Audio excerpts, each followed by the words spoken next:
efforts to gather input from the community on the city's upcoming Housing and Economic Development Strategic Plan. We appreciate your interest in providing comment on how we as a city can work to ensure that housing and the viability of our local business community remains intact. My name is Sarah Daines. I'm the director of the city's Housing and Community Development Department.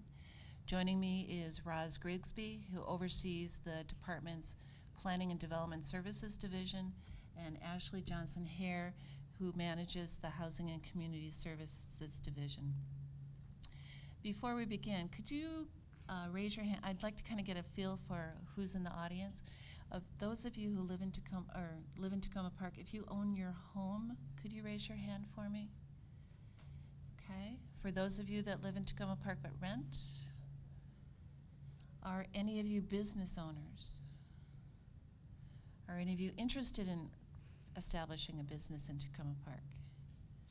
Or interested in moving to Takoma Park?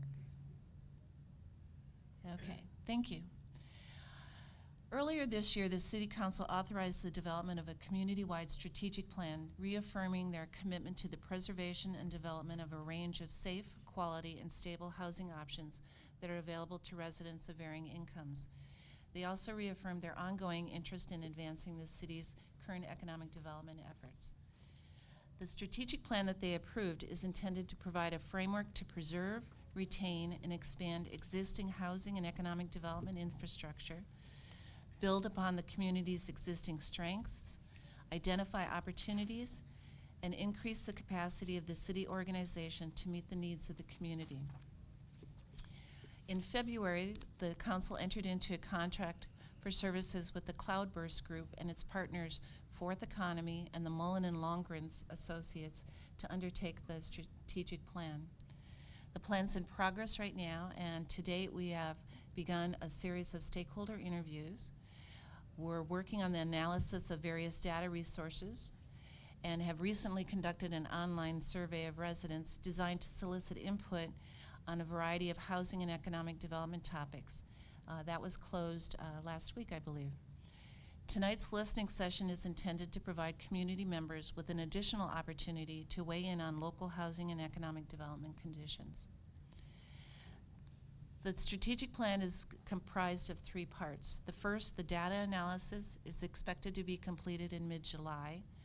The SWOT analysis, an analysis of our strengths, weaknesses, opportunities, and threats, is expected to be completed in mid-August, and the comments that you provide this evening will be incorporated within that analysis.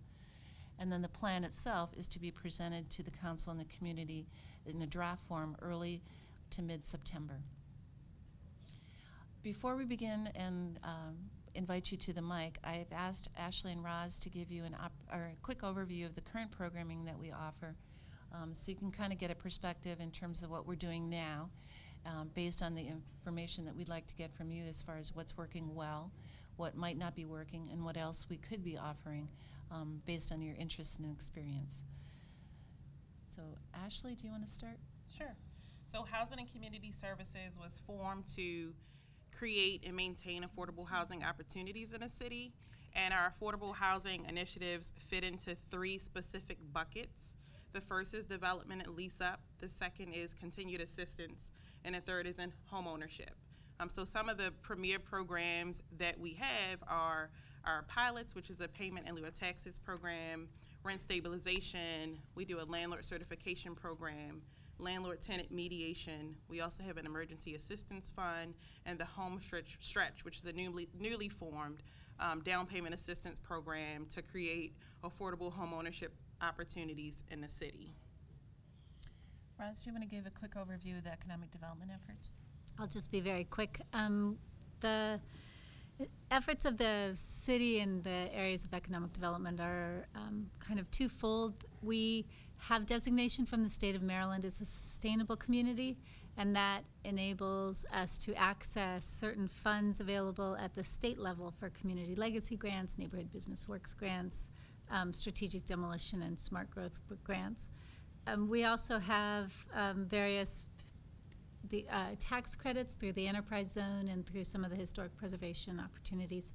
We have more on the city website, as well as the newav.com website, which is an initiative of the cities to highlight businesses on New Hampshire Avenue. But there's a lot of information for businesses in general on the website there. Thank you. The focus of tonight's gathering, however, is to hear from you. We'd like to learn how the city can work to improve housing affordability in Takoma Park and what we can do to better support local businesses. Your comments are going to be recorded and shared with the City Council and our consultant and considered in the development of the strategic plan. Recognizing that not everyone that's interested in this topic was able to attend tonight, we're hosting a concurrent Facebook Live discussion where you can post your comments now and in the future if you go back to view that. Our structure is pretty simple. I'd like you to come to the mic, give us your name and your address. We're looking at a 3-minute limit, and while I don't have the buzzer that the City Council uses during their meetings, I'm going to watch you on the clock, so I'd like everybody to adhere to that 3 minutes. If you have written comments and you'd like to email them to us, that would be great. You can do that to the housing@tacomaparkmd.gov email address, and we'll be sure to include them with the comments that we received this evening. So with that, does anyone like to come to the mic and provide comment on the strategic plan?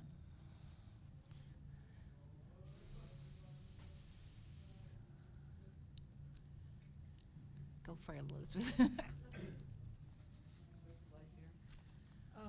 Hi, I'm Elizabeth Wallace. I live at 7516 Holly Avenue.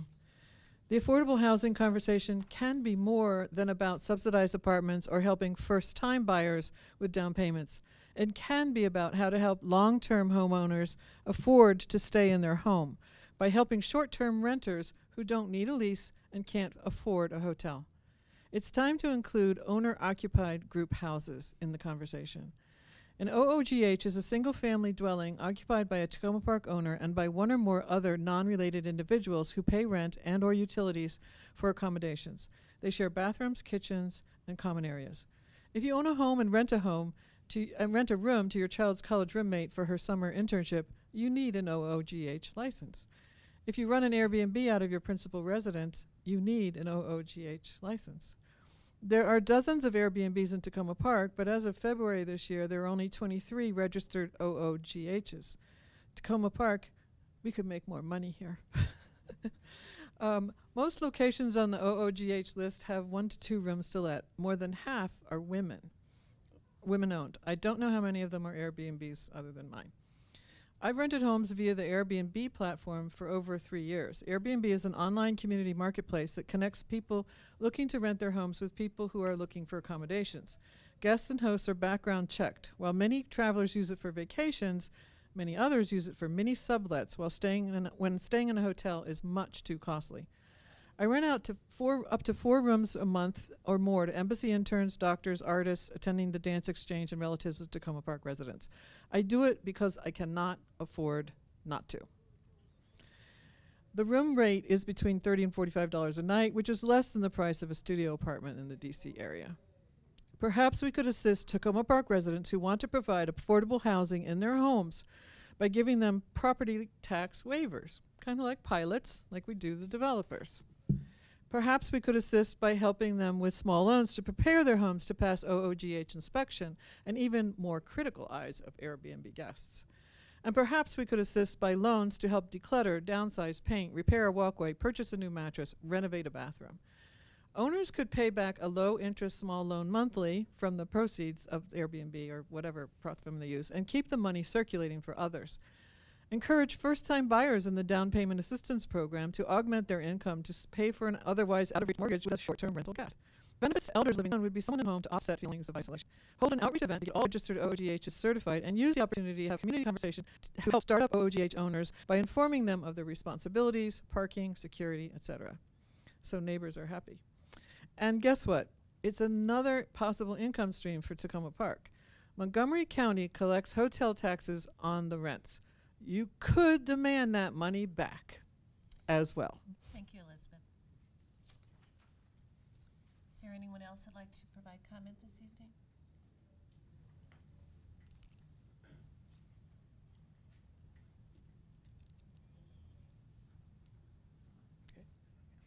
Arthur David Olson, Hancock Avenue. Takoma Park is already active in the housing area. For folks who can afford to buy a home, there's the Home Stretch program. For those who can afford to rent here, there's rent stabilization to help ensure that they can continue to do so. And for citizens with limited means, the city provides tax breaks to low-income housing providers. I'd like to see the city help meet the housing needs of folks in the direst circumstances, refugees and asylees. Living in Takoma Park is a blessing for refugees and asylees.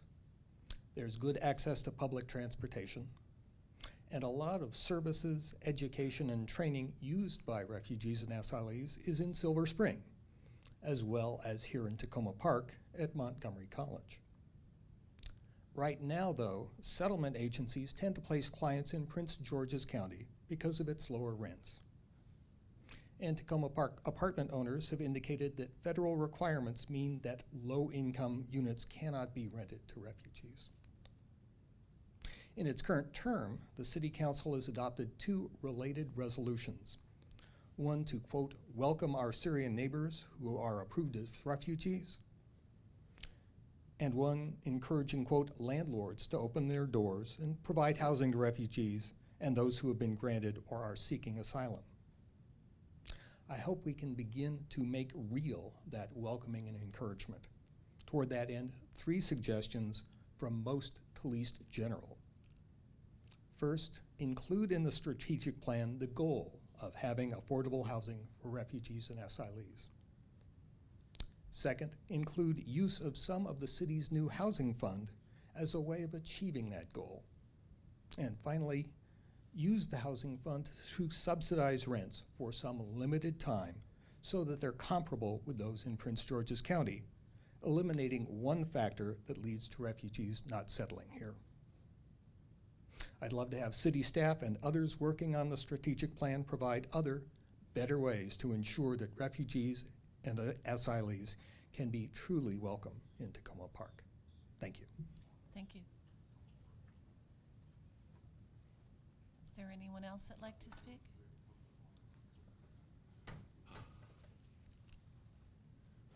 My name is Wayne Sherwood. I live at 218 Grant in Takoma Park. I have already submitted written comments, 3 pages worth on the strategic plan. That's what comes from my having a city planning background and not quite being ready to give up yet. I love Takoma Park. I love the community, and I have moved here 1991 and have loved the sense of community and diversity. And I hope that as people work on the strategic plan, they will be doing as much as they can to preserve those aspects of Takoma Park that we all love. I think that there are pressures from a lot of different directions on the city. It may not be obvious every day. There's obviously the growth in Silver Spring. There's the potential Purple Line. There are pressures from economic activities and along New Hampshire Avenue.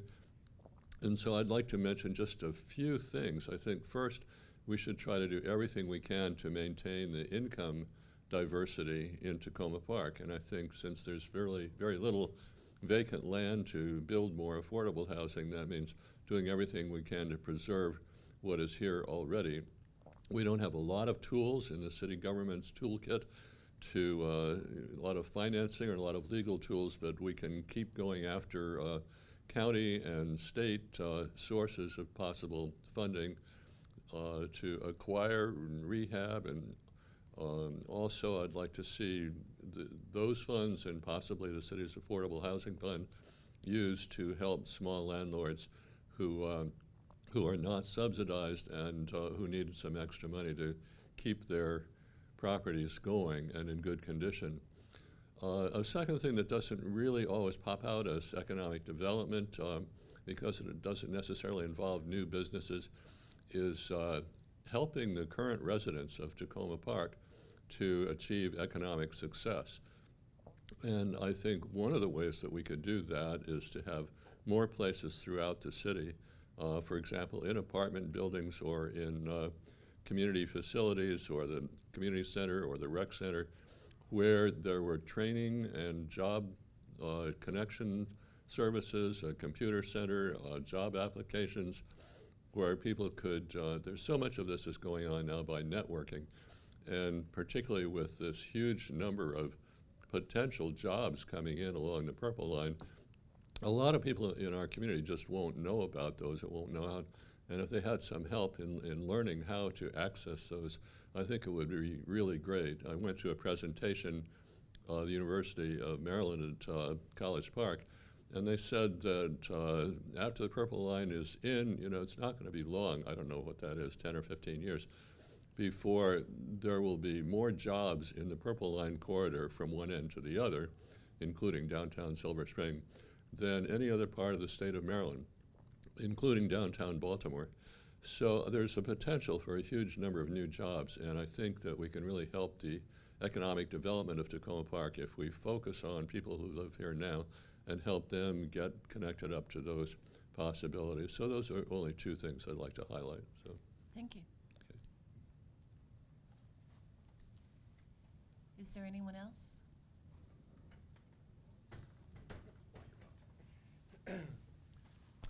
Jay Keller from Lincoln Avenue in Takoma Park.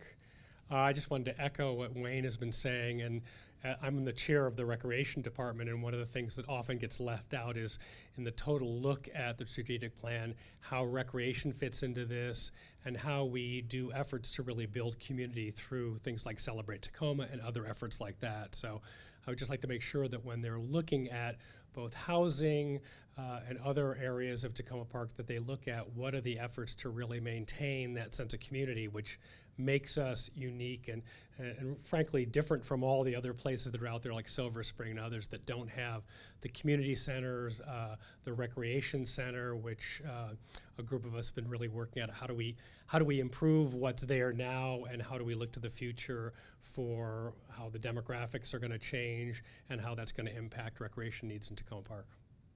Thank you. Yep. Is there anyone else that'd like to provide comment?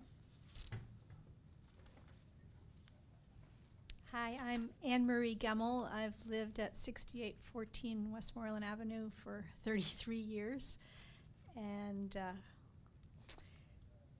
would also like to say that I hope that the strategic plan will really be focused on doing everything possible to preserve and expand the supply of affordable housing.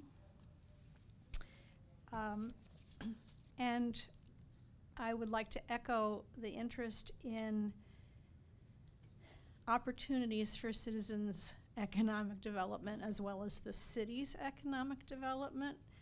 I would like to see the New Hampshire Avenue Rec Center redeveloped into a really modern recreation complex that serves the youth who live nearby and offers way, way more than basketball.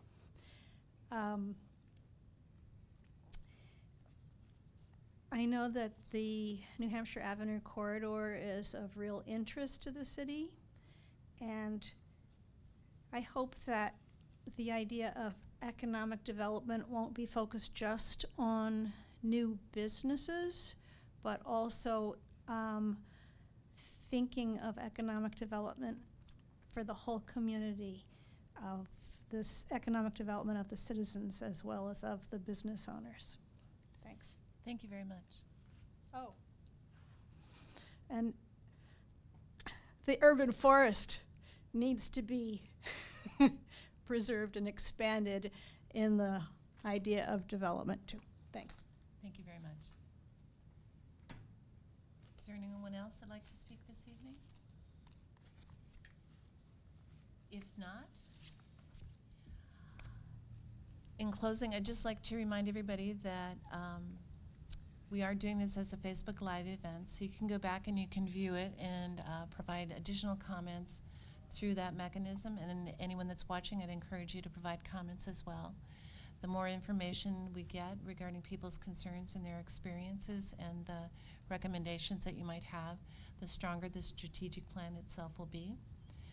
If you have written comments that you'd like to submit or that you read this evening, please feel free to email them to us at housing@tacomaparkmd.gov. And if you're interested in tracking what's going on with this strategic plan, I'd encourage you to check the City of Takoma Park's Facebook. And if you go in the search line and you type in strategic plan, it pops up at the very top, and you can get a sense of where we're at with everything as far as the various elements of the strategic plan. There's also a lot of information about various studies that have also been done on both of these topics. And with that, excuse me, and with that, I'd like to thank everybody for coming out this evening. It's beautiful outside. I appreciate it. And again, thank you very much.